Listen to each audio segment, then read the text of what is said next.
దేవుడు సెలవిచ్చిన మాట యెషయా గ్రంథము 46వ అధ్యాయం 43వ అధ్యాయం 6వ వచనంలో మనము ఈ నెల వాగ్దానంగా ధ్యానిస్తున్నాం.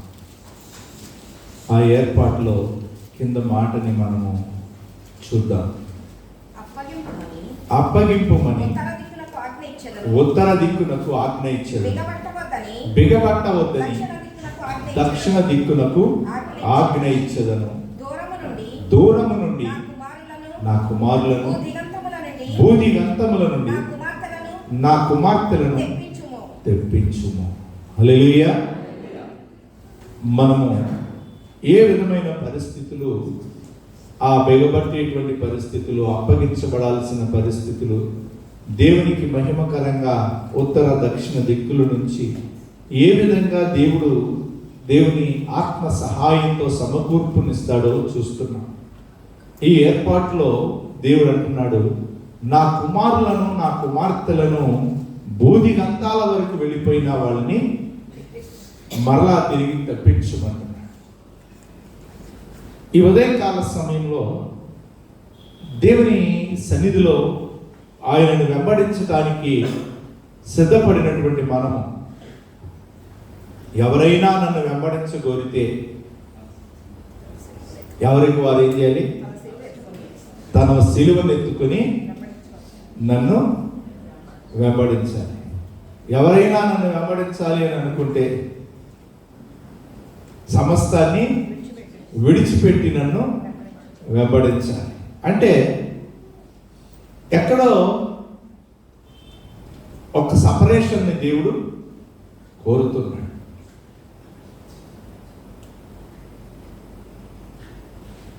రెండు రకాలుగా సమకూర్చే ఏర్పాటుని మనం చూస్తాం.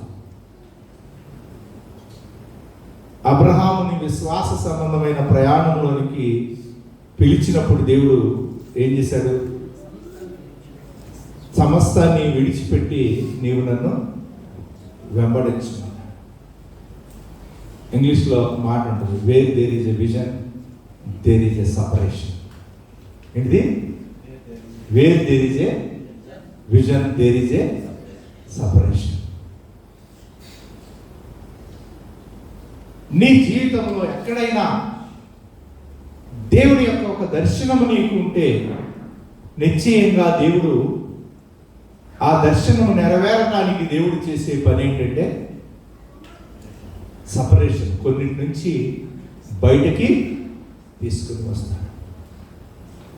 వ్యక్తుల నుంచో, పరిస్థితుల నుంచో, ఏర్పాట్ల నుంచో, కుటుంబం నుంచో, అలవాట్ల నుంచో, లోకంలో ఉన్నటువంటి ఈ లోక సంబంధమైన పని బాధ్యతల నుంచో, ఉద్యోగం నుంచో, వ్యాపారం నుంచో, భౌతికంగా ఏ స్థితుల నుంచో అలాగే సపరేట్ చేసి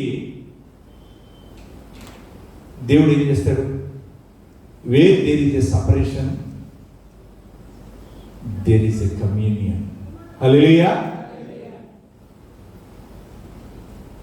12వ అధ్యాయంలో అబ్రహాముని దేవుడు ఒక దర్శనం ఇచ్చాడు. నిశ్చయంగా నేను నిన్ను గొప్ప జనముగా చేస్తాను, నేను నిన్ను ఆశీర్వదిస్తాను, నీ నామాన్ని గొప్ప చేస్తాను, నీవు ఆశీర్వాదంగా ఉంటావు, నిన్ను ఆశీర్వదించిన వారిని నేను ఆశీర్వదిస్తాను, నిన్ను దూషించిన వారిని నేను శపిస్తాను, భూమి యొక్క సమస్త వంశంలో నీ ద్వారా ఆశీర్వదించు. ఇది అబ్రహాముకు దేవుడు ఇచ్చిన దర్శనం. ఆయన హారానులో ఉన్నప్పుడు మహిమ కలిగిన దేవుడు ఆయనకు ప్రత్యక్షమయ్యాడని అపోస్తలుల కార్యాల గ్రంథంలో పౌలు గారు చెప్తారు. దేవుని సన్నిధిలో ఆ విధంగా ఆ దర్శనాన్ని బట్టి అబ్రహాము ఏమవ్వాల్సి వచ్చింది? సపరేట్ అవ్వాల్సి వచ్చింది. ఆ 13వ అధ్యాయంలో దేవుని సన్నిధానం చెంత కొంత దూరం లోతు కూడా వచ్చాడు. 13వ అధ్యాయంలో ఏమైపోయింది? లోతుతో కూడా సపరేషన్ అయిపోయింది. ఆ తర్వాత 13వ అధ్యాయం ఆఖరి వచనంలో దేవుని సన్నిధిలో ఒక బలిపీఠం కట్టి దేవుని ఆత్మ సహాయంతో అబ్రహాము దేవునికి అప్పగించుకున్నాడు. ఈ ప్రయాణం నుంచి, ఈ సపరేషన్ నుంచి దేవుడు ఎక్కడికి తీసుకుని వెళ్ళాడు? 22వ అధ్యాయం వరకు, 12వ అధ్యాయం నుంచి 22వ అధ్యాయం వరకు ఎన్నో రకాలైన ప్రయాణాలను దాటి 9, 10, 11 వచనాల్లో అక్కడికి వెళ్ళి మరలా ఒక బలిపీఠాన్ని కట్టాడు. ఈ సపరేషన్ 12వ అధ్యాయంలో జరిగిన సపరేషన్ కుటుంబం నుంచి అయితే, 13వ అధ్యాయంలో జరిగిన సపరేషన్ తనతో కూడా ఇంకా శేషంగా వచ్చినటువంటి ఆ యొక్క బంధువుల నుంచి అయితే, ఆ తరువాత 13వ అధ్యాయం తర్వాత నుంచి 22వ అధ్యాయం వరకు ఇంకా చాలా రకాలైనటువంటి సపరేషన్స్ జరిగినాయి. ఇష్మాయేలును విడిచిపెట్టాడు, ఆగర్ను విడిచిపెట్టాడు. ఇంకా తనకు ఓ రాజుగారు వచ్చి ఆస్తిని ఇస్తానంటే నాకు నీ ఆస్తి ఏమీ అక్కర్లేదన్నాడు. ఇలాగూ నడిచి చివరికి ఆ సపరేషన్లో నుంచి ఎక్కడికి వచ్చాడు? ఒక కమ్యూనియన్లోనికి వచ్చాడు. హల్లెలూయా! ఎవరితో? దేవునితో. ఆ మోరియా పర్వతం మీద దేవుని ప్రత్యక్షత, అబ్రహామా చాలు, ఇంకా నీవు ఎత్తిన చేయిని ఆపమన్నాడు. ఇదిగో ఇందును బట్టి నీవు నాకు భయపడతావా, ఇక నుంచి నీవు నాకు స్నేహితుడివి. హల్లెలూయా! ఇక నేను చేసేదానిని దాచని కాదు. దేవుని బిడ్డలుగా మన యొక్క జీవితాల్లో మనం ఈ లోకం నుంచి వేరైన తర్వాత మనం ఒక దర్శనంతో దేవుని సన్నిధిలో నిలబడితే నిశ్చయంగా మనము ఒక సపరేషన్ని మన జీవితంలో ఎదుర్కోవాలి. ఆ సపరేషన్ మనం కలిగి ఉంటే ఆ సపరేషన్ మనకి ఎక్కడికి తీసుకుని వెళ్ళాలి? ఒక కమ్యూనియన్లోనికి తీసుకుని వెళ్ళాలి. ఈజీగా అర్థం అవ్వాలంటే యోసేపు 37వ అధ్యాయము 6-7 వచనాల్లో ఆది కాండంలోనే యోసేపుకు ఒక దర్శనం వచ్చింది. ఆ దర్శనంలో యోసేపు చూచాడు. ఆ దర్శనము యోసేపుని ఏం చేసింది? తన కుటుంబం నుంచి అతన్ని సపరేట్ చేసేసింది. సొంత అన్నలే యోసేపుని అమ్మేశారు. ఆ ఏర్పాటులో ఆ దేవుడిచ్చిన దర్శనానికి విధేయత చూపించి అడుగులు వేస్తూ మరలా ఒక మహిమ కలిగిన కమ్యూనియన్ని 50వ అధ్యాయం 20వ వచనంలో యోసేపు తెలియజేస్తాడు. ఈ ఉదయకాల సమయంలో దేవుడు తన కుమారులను, తమ కుమార్తెలను సమకూర్చే ఏర్పాట్లో దేవుడే కొన్నిసార్లు ఆయన దర్శనము నెరవేర్పు కొరకు మనల్ని కొన్నిటి నుంచి దూరము చేస్తాడు. ఆయన సన్నిధిలో ఆయనకు మహిమకరంగా ఆయన మీద ఆధారపడి మనం అడుగులు వేయటానికి మనకు నేర్పిస్తాడు. ఇది ఒక సమకూర్పు. ఇంకొకటి ఏంటి?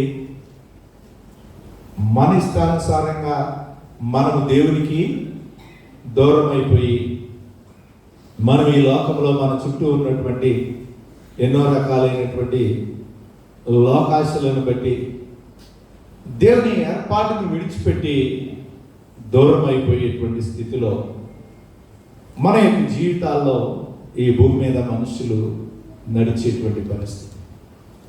అదే మొదటి ప్రశ్న, ఏంటిది? ఇది నిజమా అని. మనల్ని దేవునికి దూరం చేసేటువంటి ఆ స్థితి ఇప్పుడు మనకి ఏది నిజమో చాలా విషయాల్లో ఇప్పుడు కూడా కన్ఫ్యూజన్. క్రైస్తవులుగా కానీ, విశ్వాసులుగా కానీ, దేవునికి అప్పగించుకున్న సేవకులుగా కానీ చాలాసార్లు దేవుని ఏర్పాటుకు మనల్ని దూరం చేసేటువంటిది ఏంటంటే ఈ లోకంలో ఏది నిజమో మనకి అర్థము కాకపోవడం. కొందరు ధనమే స్థిరమని నమ్మేవాళ్ళు, ఈ లోకంలో ఇంకా కొందరు ఏవేవో ఆశించి దేవుని విడిచిపెట్టేసేటువంటి వాళ్ళు, దేవునికి దూరం అయిపోయేటువంటి వాళ్ళు, లేక ఈ లోకంలో ఉన్న వ్యక్తులను విడిచిపెట్టేటువంటి వాడు. మనం చూస్తాం తప్పిపోయిన కుమారుని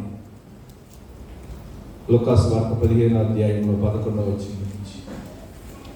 అలాగే అబ్షాలోమును చూస్తాం, తన యొక్క తండ్రి వద్ద నుండి వెళ్ళిపోయి దూరదేశానికి వెళ్ళిపోయాడు. యోవాబు వెళ్ళి ఆ అబ్షాలోముని తీసుకుని వచ్చాడు.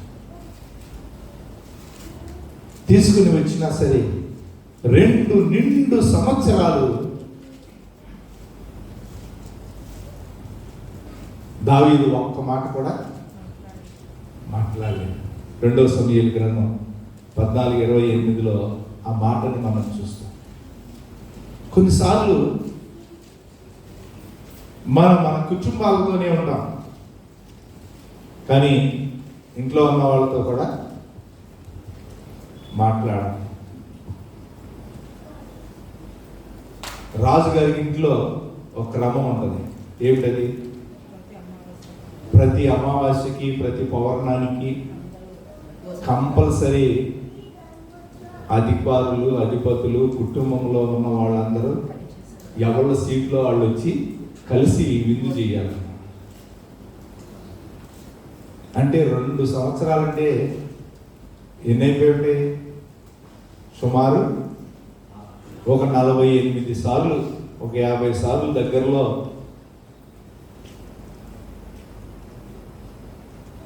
వాళ్ళిద్దరూ ఎదురుపడినా కానీ మాట్లాడు. మిగతా రోజుల్లో ఎన్నిసార్లు ఉన్నారో తెలియదు. అలాగూ దూరం అయిపోయినటువంటి పరిస్థితుల్లో దావీదు జీవితంలో ఉన్న కొన్ని ఆ ఫెయిల్యూర్స్ని ధ్యానిస్తున్నప్పుడు వస్తుంది టాపిక్. దేవుడు మనల్ని అలాగ విడిచిపెట్టేస్తే మనం ఏనాడో నశించిపోయాడు. మనం అంటాం, చచ్చినా సరే నేను వాళ్ళతో మాట్లాడను, వాళ్ళ ముఖం చూడను, వాళ్ళ గడప తొక్కను. ఇవన్నీ మనకు పనిచేయవు. లోకానుసారంగా అన్యులుగా ఉంటే అలాంటి ఉండొచ్చేమో, కానీ దేవుడు మనల్ని ఆ విధంగా మన జీవితాల్లో చూస్తే మనం మరలా ఆయన సన్నిధికి రావడానికి మనకి ఏ అవకాశము లేదు. కానీ దేవుడు ఆ ఆదాము అవ్వల కాలంలోనే దేవుని సన్నిధిలో మోసపోయి దేవునికి వేరైపోయిన స్థితి నుంచి నేటి వరకు కూడా దేవుడు మరలా తిరిగి పిలుస్తూ ఉన్నాడు. యెషయా గ్రంథంలో మనం చూస్తాం, రండి మన వివాదము తీర్చుకుందాము. 1వ అధ్యాయం 18వ వచనంలో మీ పాపాలు రక్తము వలె ఎర్రగా ఉన్నా సరే అవి హిమము వలె తెల్లగా అవుతాయి, కెంపు వలె ఎర్రనివైన అవి గొర్రెబొచ్చు వలె తెల్లని అవుతాయి. దేవుని సన్నిధిలో దేవుడు కోరుకుంటుంది ఏంటంటే, మీ యొక్క అతిక్రమాలు, మీ దోషాలు ఏవైనా సరే వాటన్నిటి నుంచి నేను మిమ్మల్ని విడిపిస్తాను. మిమ్మల్ని నేను సమకూర్చడానికి నేను కోరుకునేది ఏంటంటే, మీరు నా మాట వినాలి. ఈ ఉదయకాల సమయంలో దేవుడు నీ జీవితంలో ఉన్న ఏ కట్లైనా, నీవు ఏ విధమైన ప్రతికూల పరిస్థితులకు అప్పగించబడినా ప్రభు సన్నిధానం చెంత ఆయన మాటకి విధేయత చూపించడానికి నీవు సిద్ధపడితే దేవుడు ఆ పరిస్థితులను దేవునికి మహిమకరంగా మార్చడానికి శక్తి కలిగిన దేవుడు ఆయన. ఆమేన్. ఎలాంటి పరిస్థితుల్లోనికి నీవు వెళ్ళిపోయినా దేవుడు మరలా వాటిని ఆయనకు మహిమకరంగా కట్టడానికి ఆయన సమర్థుడైన దేవుడు. ఆమేన్. ప్రభు సన్నిధానం చెంత యెషయా గ్రంథం 40 అధ్యాయంలో 9వ వచనంలో దేవుడు మాట్లాడుతున్న మాటను మనం చూస్తాం. యెషయా గ్రంథం 41:9, 41వ అధ్యాయం 9వ వచనం. నా సేవకుడమైన ఇశ్రాయేలు, నేను ఏర్పరచుకున్న యాకోబు, నా స్నేహితుడైన అబ్రహాము సంతానమా, బూదిగా దేవుని సేవకుడుగా ఉన్న ఇశ్రాయేలైనా, దేవుని ఏర్పాటులో ఉన్న యాకోబైనా, దేవుడు స్నేహితుడిగా చూచినటువంటి అబ్రహాము. ఈ 3 కోణాలలో వాళ్ళు ఉన్నా సరే వాళ్ళు ఎక్కడికి వెళ్ళిపోయారంట? భూదిగంతాల వరకు, దేవుని ఏర్పాటుకి దూరంగా వెళ్ళిపోయినటువంటి ప్రజలు. దేవుని బిడ్డలుగా మనము దేవునికి వేరే లోకంలో ఏ ఆశలు మనల్ని దేవునికి దూరం చేసి ఈ లోక సంబంధంగా మనము దేవునికి మహిమకరంగా అడుగులు వేయకుండా అభ్యంతరకరంగా నిలబడినా సరే వాటిలో నుంచి ఆయన ఏం చేస్తాడు? భూదిగంతముల నుండి నేను నిన్ను పట్టుకొని దాని కొనల నుండి పిలుచుకున్నవాడా. లోకంలో నుండి దేవుడు నిన్ను ఆయన సన్నిధికి పిలిచినప్పుడే, నిన్ను ఆయన రక్షించుకున్నప్పుడే, ఆయన ఈ లోకానికి వేరుగా ఉండి ఆయనకు మహిమకరంగా నీవు నడవటానికి దేవుడు నీ కొరకు ఒక ఉద్దేశము కలిగి ఉన్నాడు. ఇది దేవుని ఆత్మ సహాయంతో నీవు గుర్తెరిగితే రెండవ స్థితిని దేవుడు నీకు ఇస్తాడు. అదేమిటంటే కీర్తనల గ్రంథం 40వ అధ్యాయంలో 40వ కీర్తన 2వ వచనంలో మనం ఆ విషయాన్ని చూస్తాం. దావీదు చెప్తాడు అన్నమాట. నాశనకరమైన గుంటలో నుండి, జిగటగల దొంగ ఊబిలో నుండి ఆయన నన్ను పైకి ఎత్తు, నా పాదాలను బండ మీద నిలిపి నా అడుగులను ఆయన స్థిరపరచు. ఆమేన్. మన యొక్క జీవిత గమనాల్లో ఆయన మనల్ని పిలుచుకున్నప్పుడు లోకంలో నుండి ఆయన చేసేటువంటి మరొక పని ఏమిటంటే మన జీవితాల్లో ఉన్నటువంటి ఆ నాశనకరమైనటువంటి స్థితులు, ఆ భయంకరమైనటువంటి జిగటగల దొంగ ఊపులు, హృదయంలో అంతరంగంలో ఉన్నటువంటి ఎన్నో రకాలైనటువంటి భావాలలో నుంచి, భౌతిక సంబంధమైనటువంటి ఈ లోక సంబంధమైన అలవాట్లలో నుంచి దేవుడు మనల్ని విడిపించి ఆ పాపంలో నుంచి విమోచించి ఆయన సన్నిధిలో యేసు క్రీస్తు అనేటువంటి ఆ బండ మీద మనల్ని నిలబెడతాడు. ఆమేన్. మనల్ని పిలుచుకున్నటువంటి పిలుపు ఏదో లోకంలో మన అవసరతలు, మన అక్కర్లు, ఈ లోక సంబంధంగా మన జీవితంలో కావలసిన వాటిని ఇవ్వడానికి యేసయ్య మనల్ని పిలవల. అవన్నీ ఆయనకి మీకు ఇవ్వాలని ఆయనకి ముందే తెలుసు. ఆటోమేటిక్గా అవి మీకు అనుగ్రహించబడతాయి. కానీ మీరు పిలువబడినప్పుడు దేవుని ఏర్పాటులో మనము ఆ పిలుపు వైపుకి వచ్చినప్పుడు గ్యారంటీగా మనం దేనికోసం సిద్ధపడాలి? ఆ సపరేషన్ కోసం సిద్ధపడాలి. ఎప్పుడైతే ఆ సపరేషన్ ఉంటుందో దాని నుంచి దేవుని సన్నిధిలో దేవునికి మహిమకరంగా దేవునితో అంటుకట్టబడటానికి ఆ కమ్యూనియన్లోనికి మనము వెళ్ళాలి. దానికి అభ్యంతరకరంగా ఉండేటువంటి ఒక ఏర్పాటు ఈ లోక సంబంధమైన ధర్మశాస్త్ర సంబంధమైన ఒక ప్రతికూల స్థితి. ఒకటి ఏమిటంటే లోకములో నుంచి బయటికి రావాలి, రెండవది పాపములో నుంచి బయటికి రావాలి, మూడవది ధర్మశాస్త్ర సంబంధమైన శాపంలో నుంచి. గలతీ పత్రిక 3వ అధ్యాయంలో పౌలు గారు చెప్తాడు, 10వ వచనం చదవండి. ధర్మశాస్త్రము విధించిన క్రియలకు ధర్మశాస్త్రం విధించిన క్రియలకు సంబంధులందరూ శాపానికి లోనై ఉన్నారు. ఎందుకనగా ధర్మశాస్త్ర గ్రంథమందు రాయబడిన విధులన్నీ చేయుటయందు నిలకడగా ఉండని ప్రతివాడు శాపగ్రస్తుడు.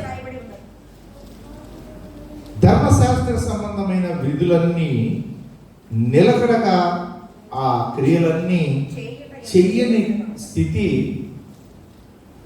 మన జీవితాల్లో ఏం తీసుకుని వచ్చిందంటే శాపాన్ని తీసుకుని వచ్చింది. మనం ధర్మశాస్త్రానికి లోనైన వారము కాదు. పాత నిబంధన ధర్మశాస్త్రాన్ని మనకు తెలియచేస్తుంది. ధర్మశాస్త్రం మనము నెరవేర్చే వారమే కానీ దానికి లోనైన వారము అంటే ఏమిటి?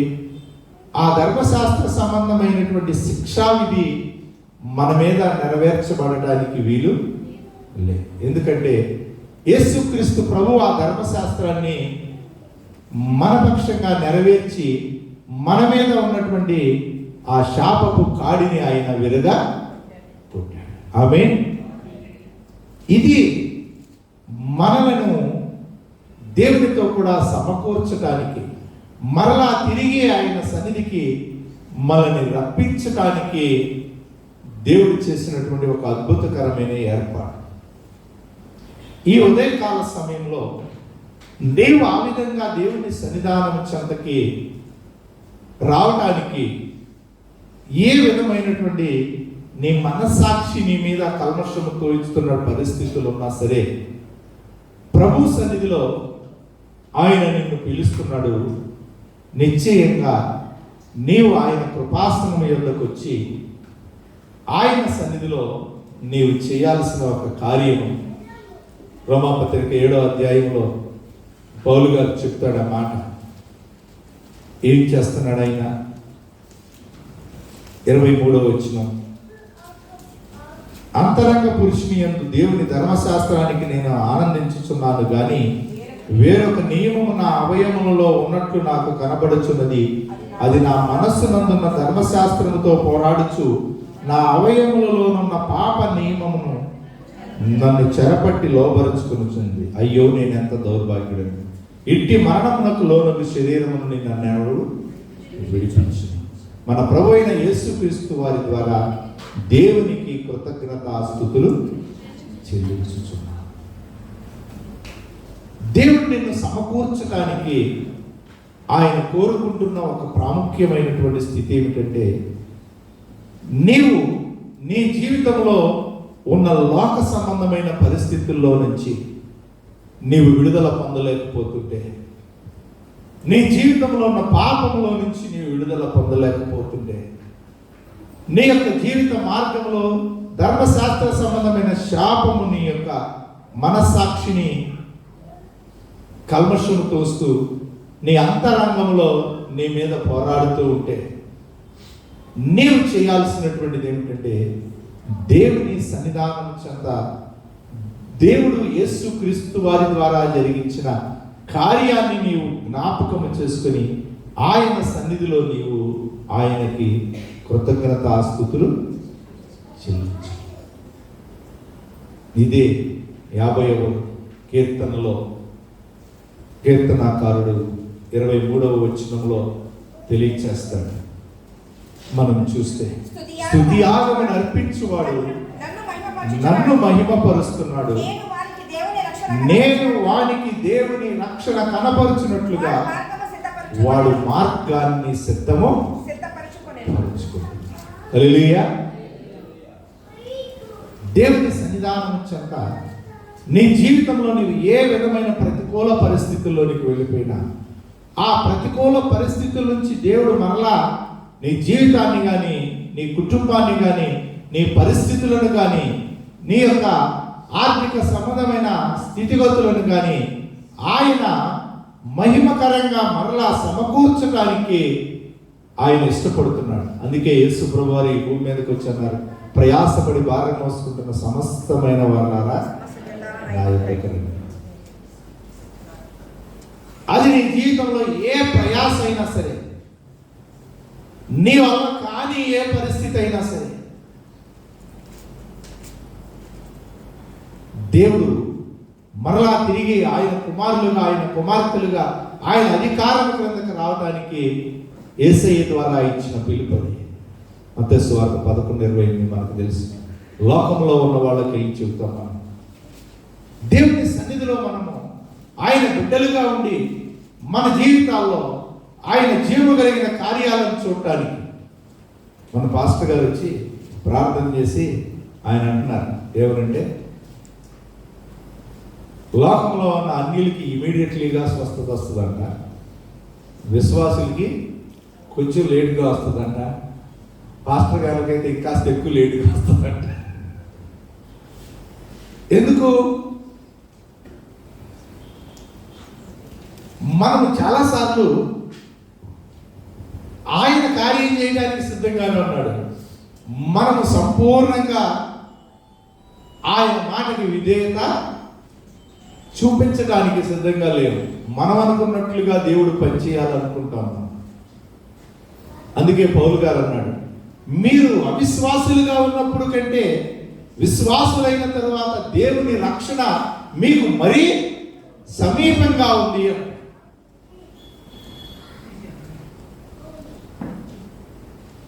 అయితే మనము ఆ దేవుని పిలుపుకు లోబడి ఆయన సన్నిధిలో, ఆయన సమకూర్పులోనికి రావటానికి మనం సిద్ధపడితే దేవునికి మహిమకరంగా అద్భుతంగా మన జీవితాలని వినియోగించుకుంటాడు. మోషే ఆ విధంగా దేవుని సన్నిధిలో ప్రార్థన చేస్తున్నాడు. 40 సంవత్సరాలు అయిపోయింది. అరణ్యంలోనికి వెళ్ళి దేవుడు మోషేని తిరిగి మరలా తీసుకుని వచ్చాడు. 91వ కీర్తన దేవుడు దర్శించి ఆ మోషే ప్రార్థన విని, దేవా మా చేతి పనిని స్థిరపరచు, నీ కార్యాలను మాకు కనపరచు, మా కుమారులకు నీ ప్రభావాన్ని చూపించు అని దేవుని సన్నిధిలో వేడుకున్నప్పుడు దేవుడు అద్భుతంగా మోషేని తిరిగి ఆ మిద్యాను అరణ్యములో నుండి దేవుడు ఉద్దేశించినటువంటి దేవుని పిలుపుకు ఆయనని సమకూర్చి తీసుకుని వచ్చాడు. ఎప్పుడో చిన్నప్పుడే ఉంది ఆయనకి దర్శనం. దేవుడు దాని కొరకు 40 సంవత్సరాలు సకల విద్యలను అభ్యసింపజేసి సిద్ధపరిచాడు. కానీ ఆ ఉన్నటువంటి పరిస్థితుల నుంచి ఆ దర్శనం నెరవేర్పు కొరకు 40 సంవత్సరాలు ఏమైపోవాల్సి వచ్చింది? అరణ్యంలోనికి, పరిస్థితుల నుంచి సపరేట్ అవ్వాల్సి వచ్చింది. మరలా ఆ మహిమ కలిగిన దేవుడు ఆ యొక్క మండుచున్న పొదలో ప్రత్యక్షం మేము వెళ్ళి చూసాం. అక్కడ ఇప్పుడు కూడా ఏ రాయి చూసినా కానీ ఒక మండుచున్నట్టుగానే ఉంటుంది, ఒక సింబల్ ఉంటుంది దాని మీద. అద్భుతం కదా అది. ఇవాళ కూడా ఎప్పుడో కొన్ని వందల వేల సంవత్సరాల నుంచి దేవుని ప్రత్యక్షత మోషే మరలా దేవుని సమకూర్పులో అద్భుతంగా దేవుడు నడిపించాడు. ఈ ఉదయకాల సమయంలో నీ జీవితంలో ఉన్న ప్రతి విధమైన బంధకాల నుంచి ఆయన విడిపించడానికి, ప్రతి కట్లను తెంపవటానికి ఆయన ఆజ్ఞ ఇచ్చే దేవుడుగా, నీవు కోల్పోయిన వాటిని తిరిగి అప్పగించమని ఈ లోక సంబంధమైన అధికారానికి ఆజ్ఞ ఇచ్చే దేవుడుగా ఆయన ఉన్నాడు. లేచి నిలబడి నిన్ను నీవు ప్రభువుకి అప్పగించుకో.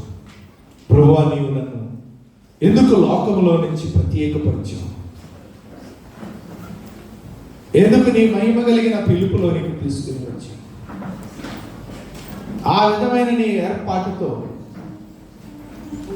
ఈ లోకంలో అనేక రకాలైనటువంటి ప్రతికూల స్థితుల్లో నుంచి నీ మీద ఆనుకుని నడవటానికి ఇప్పటి వరకు సహాయం చేసిన దేవుడు. దానికి ఎన్నో రకాలైనటువంటి వెల చెల్లించినటువంటి పరిస్థితులు, లోకంలో ఉన్న ఎన్నో అందాలు ఆనందాలను విడిచిపెట్టి భౌతిక సంబంధమైనటువంటి చుట్టూ ఉన్న సమాజంలో ఉన్నటువంటి ఈ లోక సంబంధమైన సంతోషాలను విడిచి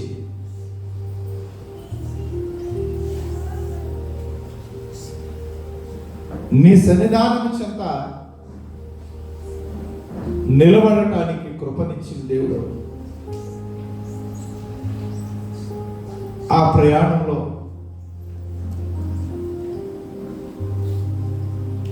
నీతో సరి అయినటువంటి ఆ కమ్యూనియన్ని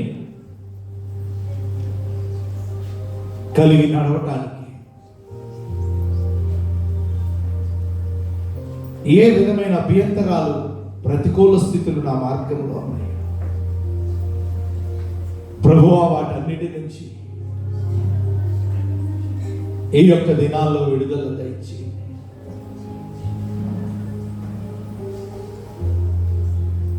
ఒక దైవజనుడు అంటున్నాడు, మోషేను సిద్ధపరచడానికి దేవుడు ఉద్దేశించిన కాలం ఒక 10 సంవత్సరాలు. కానీ మోషే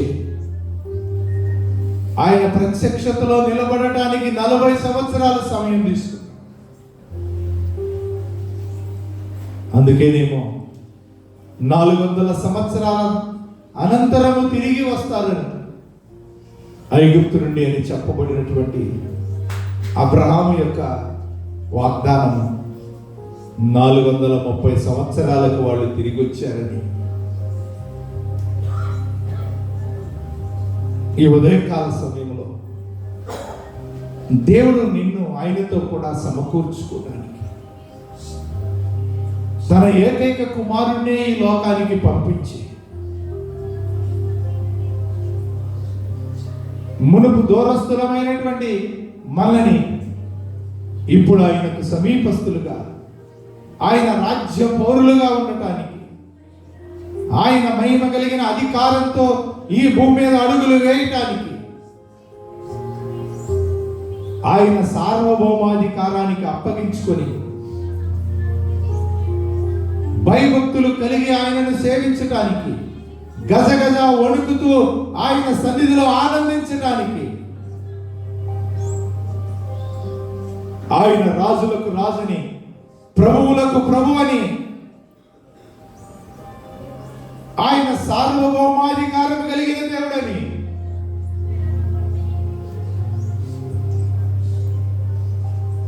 ఆయన సన్నిధిలో నిలవబడితే నీ ఎదుగుతున్నటువంటి ప్రతి ప్రాకారాలను ఆయన పడగొట్టగలిగిన దేవుడని, ఆయన మాట చొప్పున నీవు వల వేస్తే నీవు గతించిన దినాలు, నెలలు, సంవత్సరాల కాలము నీవు పడిన ప్రయాస కంటే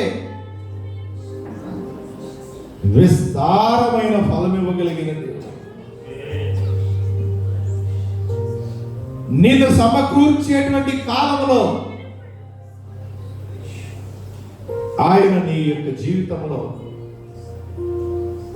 ఏ విధమైన ప్రతికూల సంబంధమైన పరిస్థితుల్లో నీవు అడుగులు వేస్తున్నా ఆయన మహిమ కలిగిన అధికారంతో ఆయన ఆజ్ఞ ఇచ్చి నిన్ను విడిపించడానికి శక్తి కలిగిన దేవుడని నీ పరిస్థితులను ఆయన సన్నిధికి అప్పగించి మరలా ఆయనతో సరి అయినటువంటి ఆ కమ్యూనియన్లోనికి యేసు క్రీస్తు వారి ద్వారా ధైర్యంగా దేవుని కృపా సింహాసనం యొద్దకు వెళ్ళడానికి యథార్థమైన హృదయంతో ఆయన సన్నిధిలో నిలబడటానికి నిన్ను నీవు ప్రభువుకు అప్పగించుకో. నీ ఎదుటున్న పరిస్థితులు అవి ఏవి నీకు అసాధ్యంగా అనిపించవచ్చు, కానీ ఆయనకు సమస్తమును సాధ్యమే. నీవు ఆయన సన్నిధిలో కుమ్మరి చేతిలో పాత్ర వలె నీవు అప్పగించుకుంటే ఆయనకు మహిమకరంగా నిన్ను మలచడానికి, ఒక ఘనత నిమిత్తమైన పాత్రగా, ఆయన కుమారుడుగా కుమార్తెలుగా ఈ భూమి మీద నిన్ను నీ కుటుంబాన్ని దేవుడు నీకు ఇచ్చినటువంటి ఈ భౌతిక సంబంధమైనటువంటి బాధ్యతలను ఆయనకు మహిమకరంగా నెరవేర్చడానికి ఆయన శక్తి కలిగిన దేవుడు. ఆ విధంగా ప్రభు సన్నిధానం చెంతకు అప్పగించుకో. నీ ఎదుటిన్నటువంటి ఆయనతో కూడా ఆ పరిపూర్ణమైన కమ్యూనియన్లో నిలవడానికి అభ్యంతరంగా నిలబడినటువంటి లోకమైన, పాపమైన, శాపమైన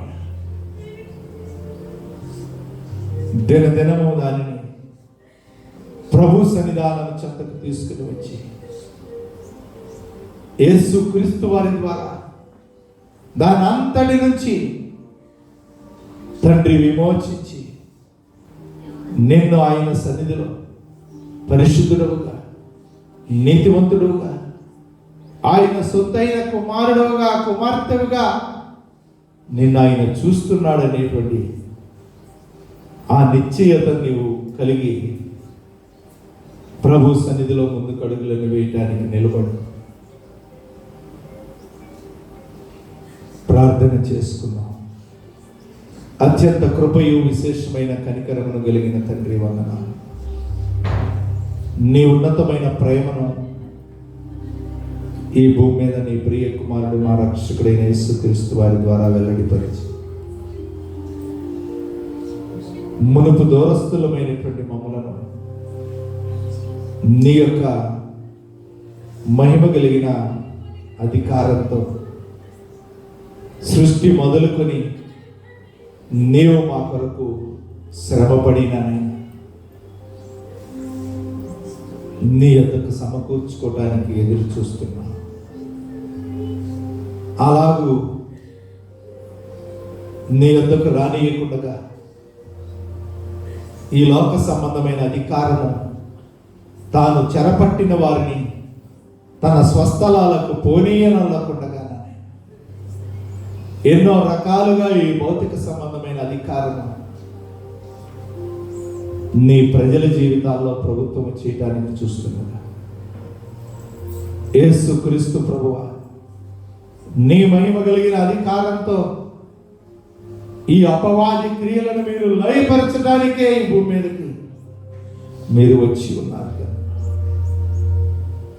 అట్టి నానైనా ఈ భౌతిక శక్తుల ప్రభావం నుంచి బిడ్డల జీవితాల్లో ఉన్న ప్రతి విధమైనటువంటి ప్రతికూల పరిస్థితుల నుంచి నీ ప్రత్యక్షత ద్వారా నీ విడుదల దయచి యేసయ్యా నీ సన్నిధి బిడ్డల జీవితాల్లో ఇప్పుడే పరిపూర్ణముగా ఆవరించి నీ యొక్క ఆత్మ కార్యాలను జరిగించునుగా. నీ కృపనిచ్చి బలపరిచి ఆ నీతో కూడా ఒక అద్భుతకరమైనటువంటి సహవాసములోనికి రావటానికి